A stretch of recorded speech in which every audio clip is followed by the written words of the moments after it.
will allow me today not to be low profile.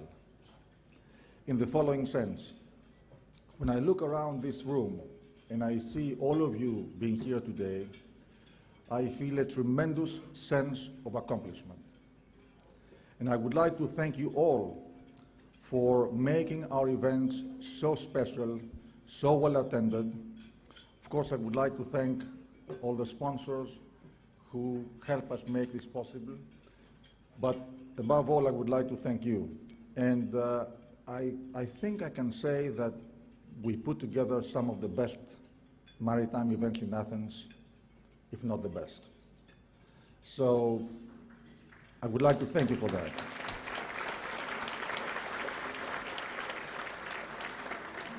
And I hope you will allow me to say also, and I hope you have experienced it, for us, what we are doing today is not just a commercial enterprise.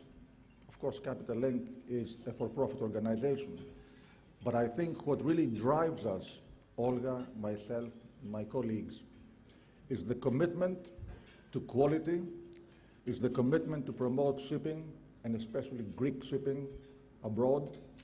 And it is this sense of commitment that we apply when we put together these events, because we feel we have a mission, not so much in Greece, as much as internationally.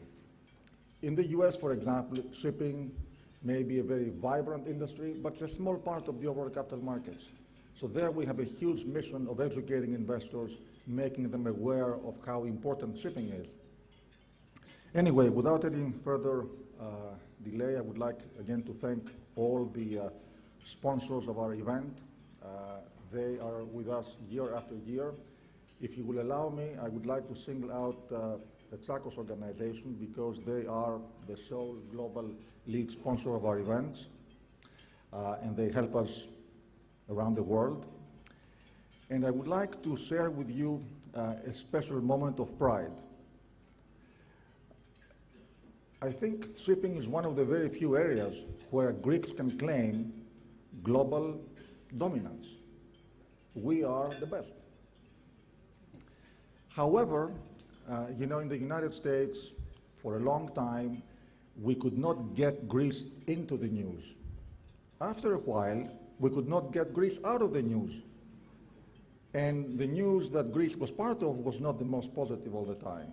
So there was a time where being Greek and being in shipping and so on was not exactly the most exuberant thing to do. So I shared a moment of pride with Nick Tsakos, who in the middle of all the turmoil and the crisis and everything, he came to our forum and he made a presentation. And his presentation was Greek shipping, a global force. And it took guts, I think, at that point of time to make that presentation and state who we are, how good we are, and without being ethnic, to say we are proud to be Greek. So thank you to all of you, again, for being with us today. Before proceeding to the award presentation, I would like to thank the Bermuda Shipping and Maritime Authority for sponsoring the lunch. And actually, they have a special raffle present for us, and I would like to invite Kevin Richards, who is in charge of business development of the Bermuda Maritime and Shipping Authority, to come. And I'd like to acknowledge the new CEO of the Bermuda Shipping and Maritime Authority, who made the presentation today, Mr. Francis Richardson. So thank you for being with us, and Kevin. Thank you.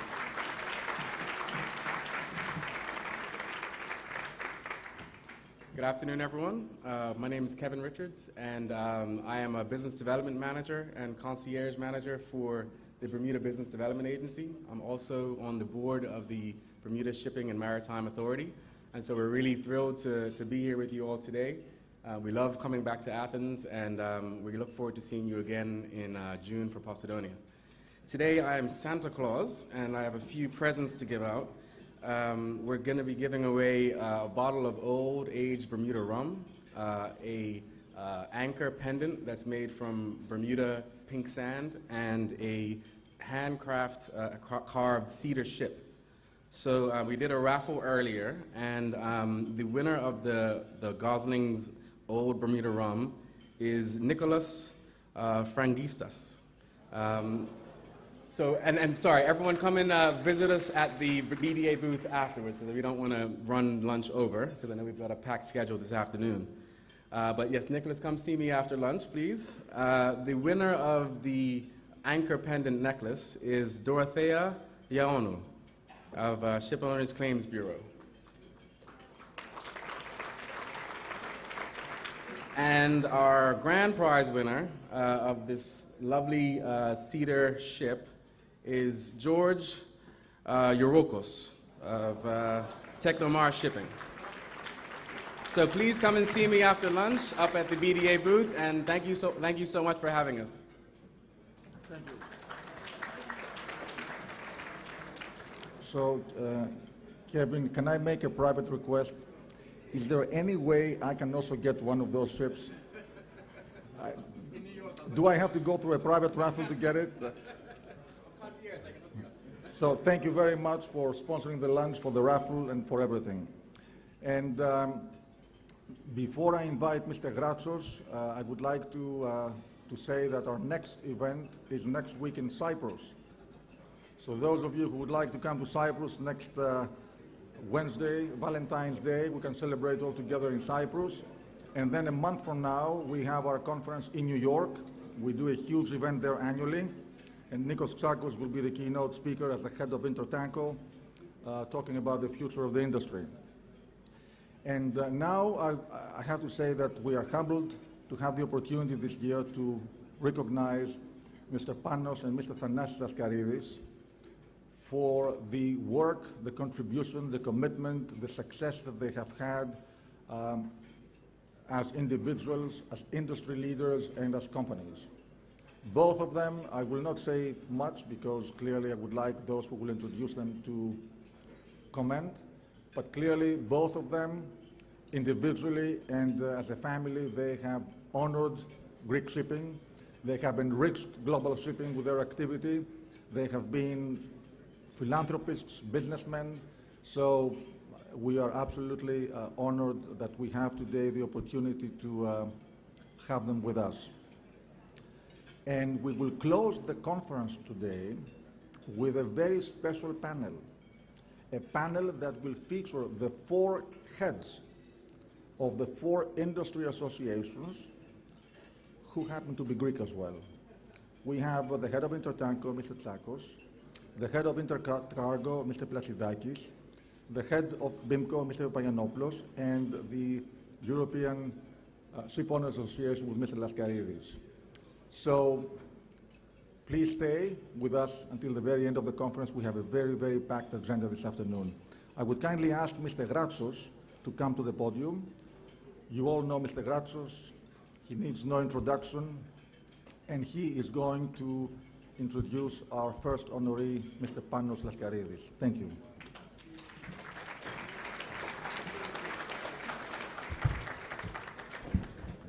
Minister, Excellencies, ladies and gentlemen, I was asked to introduce Panos Laskaridis as if this was necessary. I know Panos since the 1980s. He is in every way a very accomplished individual in all aspects concerning the maritime field and a leading businessman. Among many other distinctions, he also has 4 degrees in mechanical engineering and naval architecture from leading world universities. His CV is second to no one's. He's very involved in international shipping matters, being currently the president of the European Community Shipowners Association, member of the executive committee and boards of many other international and national shipping-related organizations and learned societies. He is also involved in many land-based and tourist industries. Importantly, he is a great philanthropist who has devoted a lot of time and effort to improve health, education, and access to knowledge for the disadvantaged. He is president of the Ekaterini Laskaridi Foundation and Library, with its impressive collection of important books and documents. The foundation provides, among others, educational programs and lectures to mostly young people by important scholars in the arts and sciences, in order to broaden their perspective on life and culture. Panos Laskaridis has also undertaken the repair of several of Greece's historical lighthouses, upgraded Navy and Coast Guard ships, and has assisted in deep-sea archaeological explorations, and has been involved, as I said before, in a lot of philanthropic activities. I would like to invite Panos to the podium.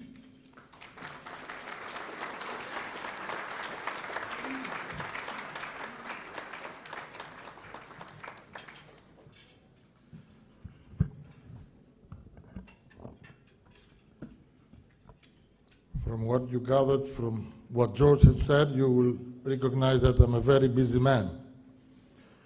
But that's only because I am a diabetic and need very little speech, very little sleep.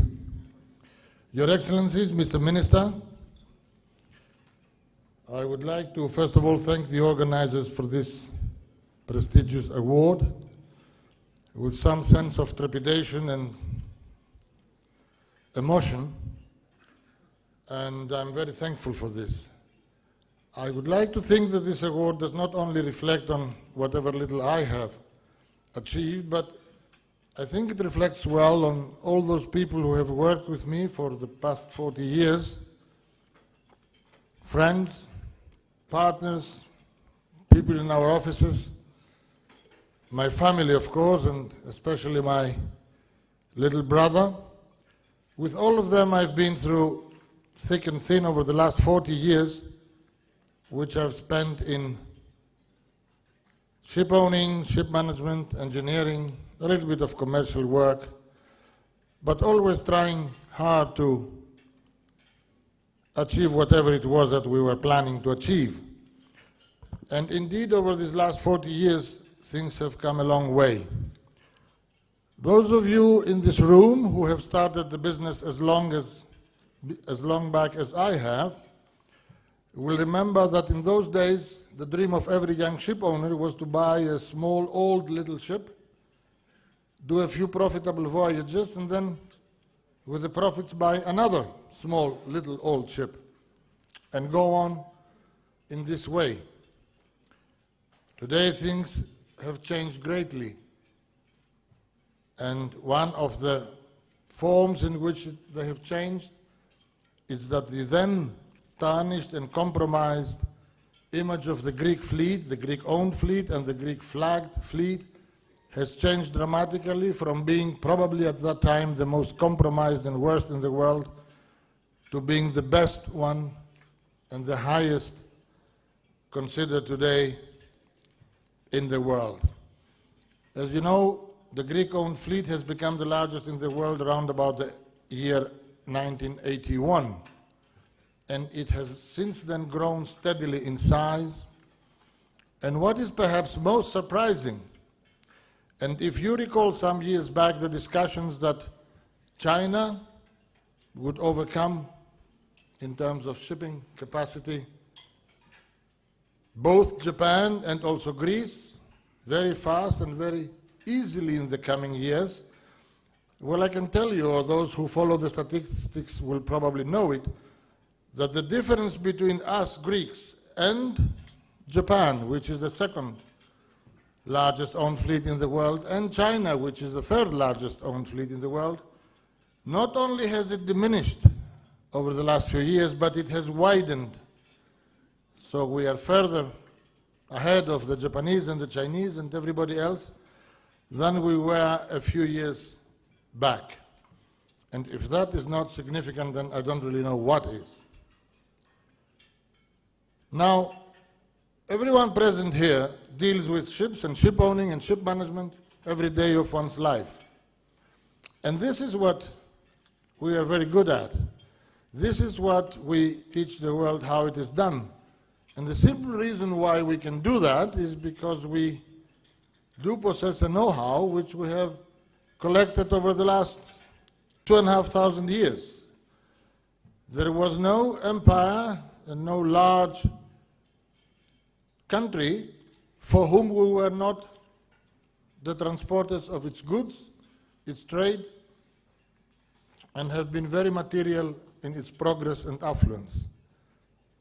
And I don't need to name all these, from the prehistoric times, the classical times, Roman, Byzantine, Ottoman Empire, until Greek shipowning has started to take on a size and the shape of itself, which led to the explosion of the Greek-owned fleet, starting in the 19th century and then in the 20th century until, as I said, around about the early 80s, we became the largest fleet in the world.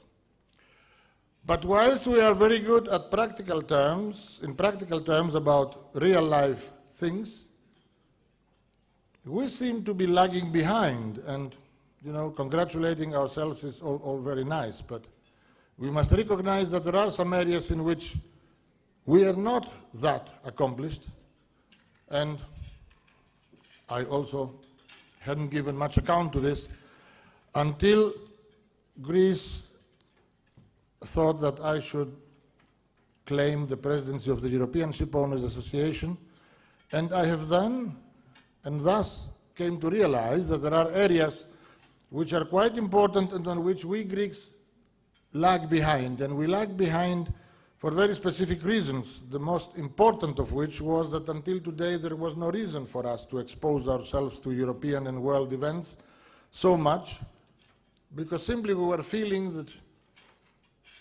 keeping a low radar signature and staying below the screen was probably the best thing to do. Unfortunately, things have changed today, and matters of political and strategical issues are very much at the center of European policy, and these are the areas in which we also have to adapt ourselves and get closer to where things are happening. And things in shipping policy today are indeed happening in Europe. They are happening where all the stakeholders sit, among them and foremostly the European Parliament, the Council of Ministers, of course, but essentially the European Commission. And unless we are close to them, unless we are able to bring to them our own strategic and tactical positions and make them the center of the discussion in Europe, we are going to lag behind, because the center of gravity of the European discussions right now lies somewhere else. It lies in what we call here the general shipping cluster. Now, everyone knows what the cluster is, except in Europe people equate the cluster with shipping, whilst for all of us here, shipping is something else. It's our ships, our steel, our seamen, our cargo. That's all it is. But unfortunately, this part of the business does not have a large enough constituency. And thus in Europe, people tend to listen more to what the cluster says and consider us as a byproduct or as a parallel product. We want to take the initiative and refocus this discussion and bring the ship owning, of course within the cluster, but trying to either control the cluster or at least bring to the forward the importance of ship owning and ships. This is one of the first tasks which I think we have to do under the current presidency of EXA. The second thing is, again for well-known reasons, the importance of our kind of fleet. The long distance, the blue water, the Trump fleet is not understood and is not recognized and acknowledged in Europe as it should be. There are again several reasons for this. One is that, again, we don't have a strong enough representation. We don't have that many European seafarers on board our ships, like, for example, short sea shipping or passenger ships have. And a number of other reasons, as a result of which Europe and the stakeholders in Europe do not realize the strategic importance of this particular fleet, which, by the way, as we all know, amounts to more than 75% of the total European fleet. So, we want and we have to shift the balance of the discussion towards showing to everybody and engaging with everybody to show the strategic importance of this part of the European fleet, not only for Europe, but for the entire Western world. And this connects to one of the main, if not the main, political discussion around shipping in Europe, which is the discussion around the competitiveness of the European fleet. And obviously, the discussion about competitiveness involves mainly this part of the fleet, the Trump fleet, because only this fleet is in danger of being lost through emigration to other shipping centers abroad and mostly in the Far East, which offer more beneficial conditions for fleets to go and relocate there. And imagine if one day, like it has happened in the past, again due to disastrous European policies, when we have lost the entire European shipbuilding to the Far East, if one day Europe and the Western world loses this transparent and capable transport fleet and has to carry its goods, conduct its trade, and have its prosperity and affluence controlled by fleets and by ships built, operated, manned, and directed from its industrial competitors in the Far East. Now that would be an outright disaster. I don't want to tire you too much. I want to once again express my thanks to the organizers and everyone else who has stood at my side and on Thanasis' side for all these long years. We have had a family that, like all families, have their disagreements, but we have gone a long way, and I'm quite happy with what we have achieved. Slowly the time now comes to pass the decision-making and the business to some younger people.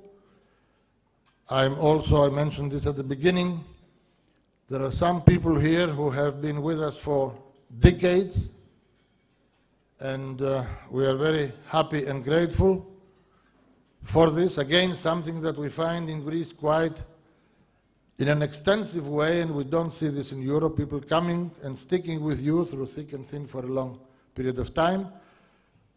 So, once again, thank you very much, and just to finish off by one observation. Greece in the last few years has been a place of misery, and we have spent and occupied our times talking about these miserous circumstances. But what makes us very happy is to speak about shipping, our ships and our fleets. And why is that? It is because simply it gives us the opportunity to speak about a different Greece. A Greece which is well respected in the world.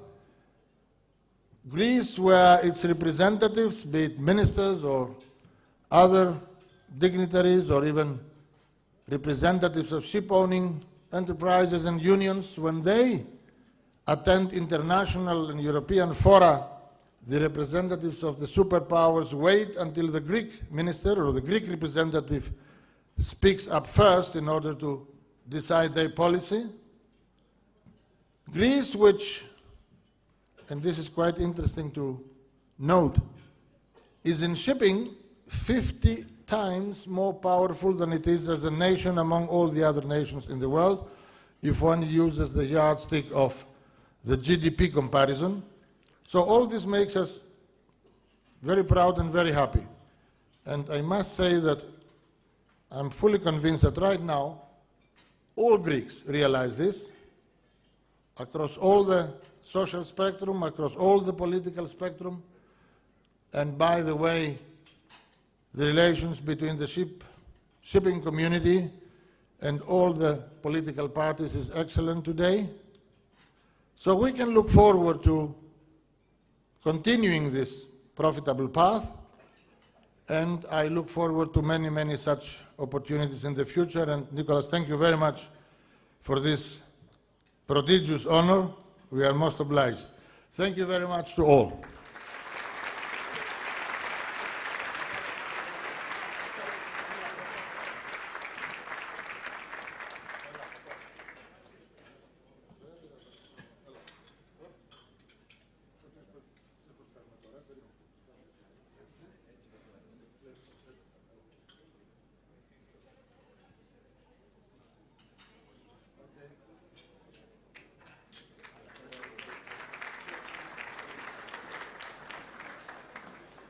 Well, I have to say that this was a very moving and very uplifting speech. So, Mr. Laskaridis, thank you very, very much for exactly lifting our spirits. And I have to confess that the statement about the proportion of Greece's power in shipping versus Greece's GDP, that was an amazing comparison. If you allow me, I will adopt it. And now I would like to ask Mr. Takis Arapoglou to introduce our second honoree, Mr. Thanasis Laskaridis. So, Taki, please. Thank you.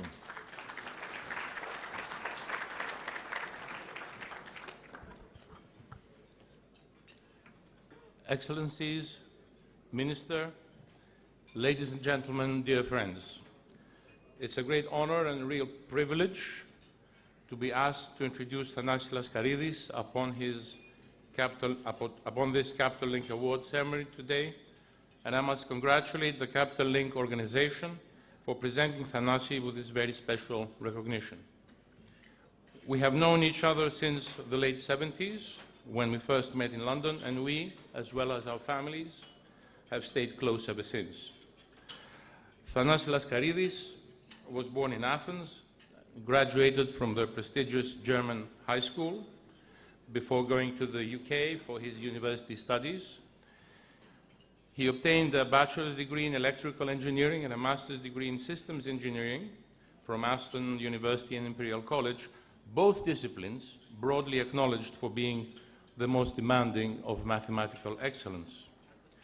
Thereafter, he concluded his studies with a master's degree in finance and economics from the LSE. From as early as his mid-20s, Thanasis was already a well-established businessman, picking up with his brother Panos, their father's small fishing business, and laying the foundations for solid growth to develop it into one of the largest fleets of reefers in the world.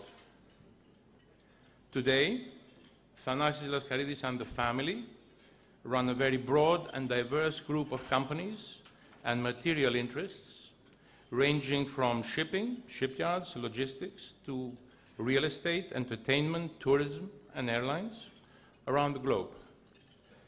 Their truly remarkable success is a product of Thanasis' vision. He possesses a very astute mind capable of analyzing the minutest detail of any issue while never losing sight of the bigger picture. He combines insight and determination with realism and balance in his decisions for everything he does.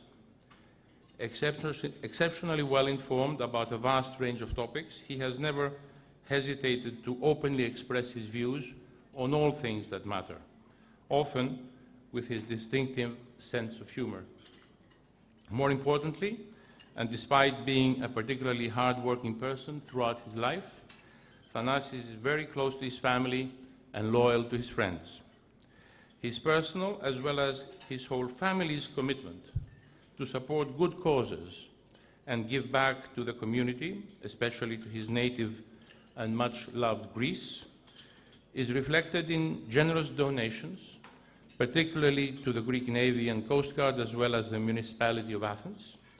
And most recently, he has concentrated in financially supporting numerous startup companies in Greece through the founding of a charitable trust, the People's Trust in Greece. In addition, he founded the AC Laskaridis Charitable Foundation in 2016, a non-profit organization which aims at building partnerships and implementing programs promoting the environment and education in Greece. The achievements of his remarkable career have certainly inspired many, and above all, his own children, who follow his example and, along with him, continue to expand their horizons. Having known him as a close friend for so long, I can only say that this special recognition awarded today by Capital Link to Thanasis Laskaridis is undoubtedly most fittingly deserved. Thank you.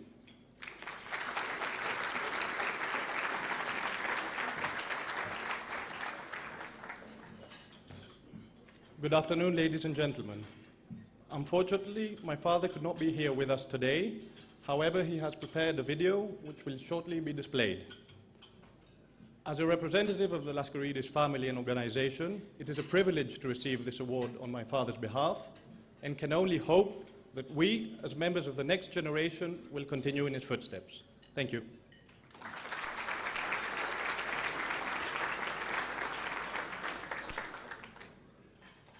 Distinguished guests, ladies and gentlemen, circumstances beyond my control have obliged me to address you with a short video message rather than share the event with you in person.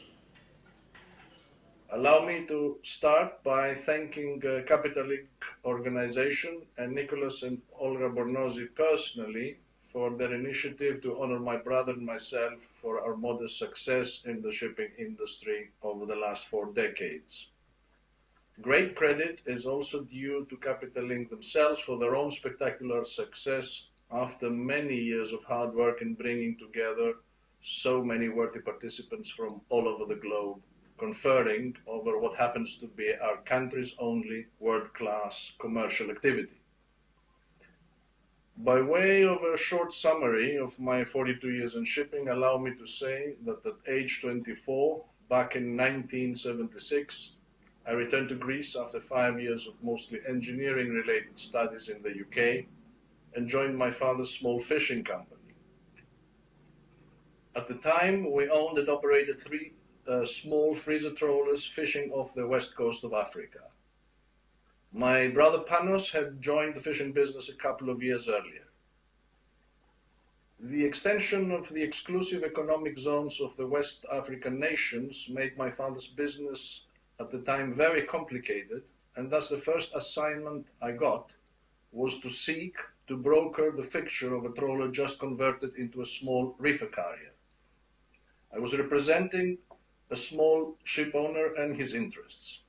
He was an old friend of my dad's who admittedly could use some help as he operated in rather primitive business terms and lacked the knowledge of English, let alone knowing how to agree on a chartering operation or a charter party.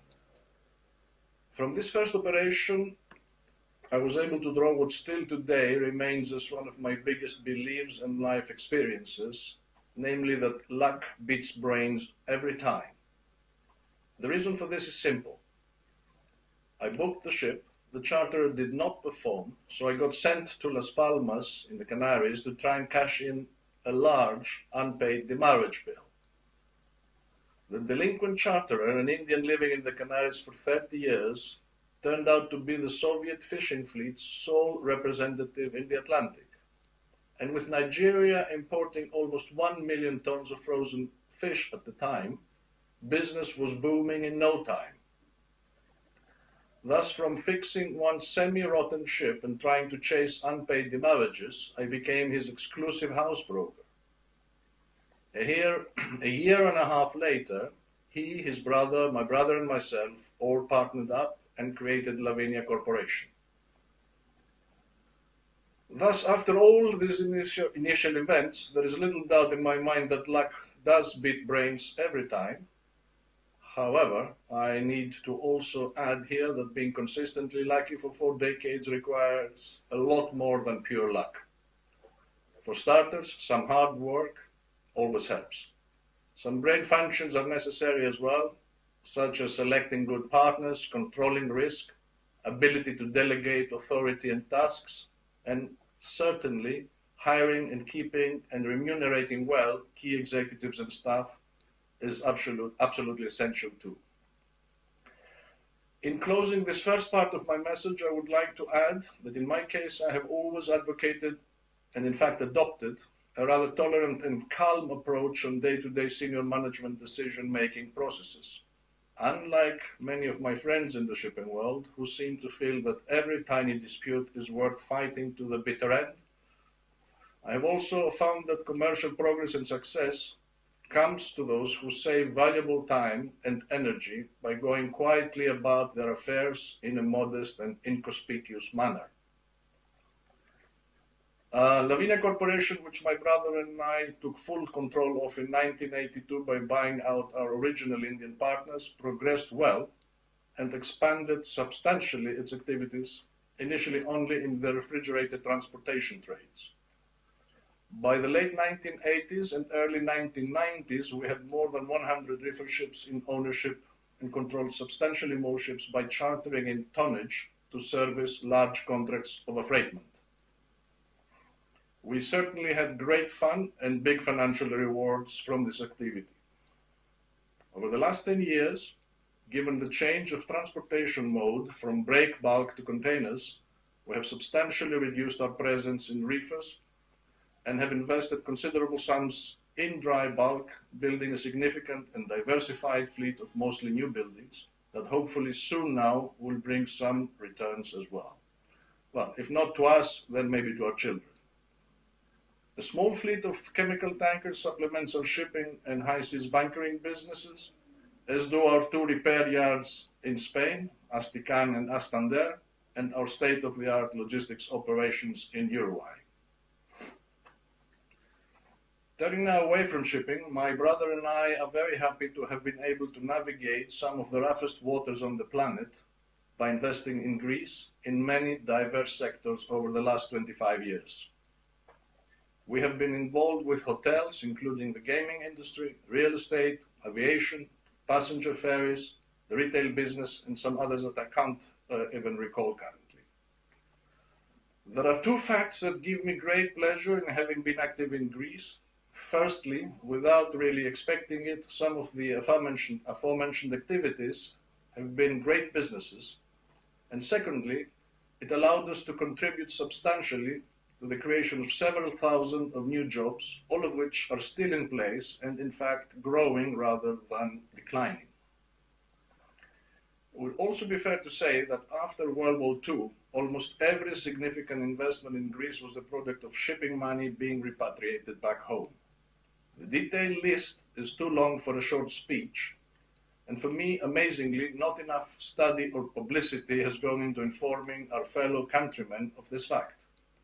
Hotels, refineries, shipyards, banks, airlines, industrial facilities of substance, all were the product of such inward investment, not to speak, of course, of the unknown but huge sums of private local real estate that we Greek shipowners have amassed. God knows for what purpose, as it is more than we can ever handle or, in fact, enjoy, but it's good for the country. This is a good point also for me to urge my colleagues in shipping to become bolder when considering investments in Greece. After all, we might lose some money here and there, but we will help our country in the process and help reduce unemployment as well. My take from our Greek investments experience, and this is the last part of my message, is that regretfully the biggest competitor of the Greek entrepreneur is the majority of the Greek political elite. The latter, with very few notable exceptions, view political power as a ticket to consider themselves equity partners and co-beneficiaries of successful local businesses. This system needs to stop here and now, and we are all responsible for having tolerated it for far too long. It is not a political or a partisan issue. It is a national one, and it is a deep-rooted one. From my side, with 6 children, 2 girls and 4 boys, I can only hope that they will take due note and seek to improve our nation's situation in this respect, bringing economic prosperity and happiness in our home country. Finally, I feel personally that we Greek ship owners as a wealthy community are not doing enough to help those in need and our own country. With very few, and again very notable exceptions, we tend to be stingy and intolerant and seek to preserve our wealth for the next generation in sizes and amounts of money that befit the Egyptian pharaohs rather than developed Europeans. This will need to change, and the sooner the better. Taking a large fortune to one's grave is a silly idea. Providing for the family, but also caring for those in need, must be the norm, not the exception. In closing, allow me to thank Takis Arapoglou for his kind introduction. Takis is a friend now for 40 years. Special thanks to him, and also his wife Evita for accepting 32 years ago to become godfather and godmother to my son Odysseus, who hopefully is representing me perfectly at today's event. Thank you for your patience and warm greetings from me for this occasion.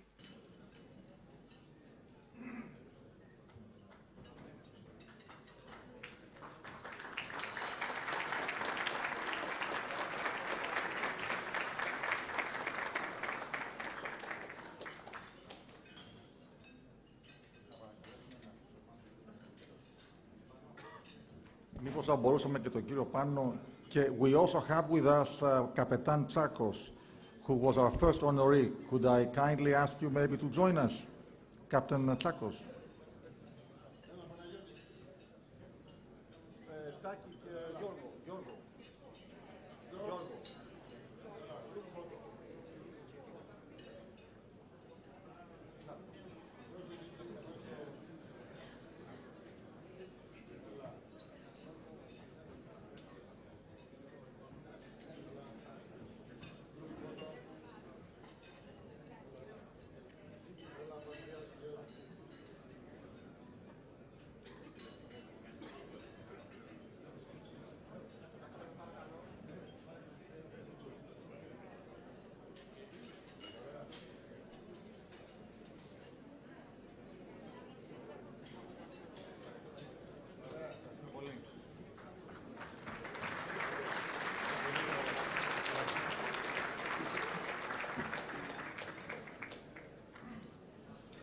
So we can return to the conference. We have a completely packed program, and I think it's a very exciting agenda we have. We're going to talk about how we can find money everywhere in the world. So there is the opportunity to talk about money raising, capital raising. Thank you again for a tremendous event today, and please join us in the afternoon for the sessions.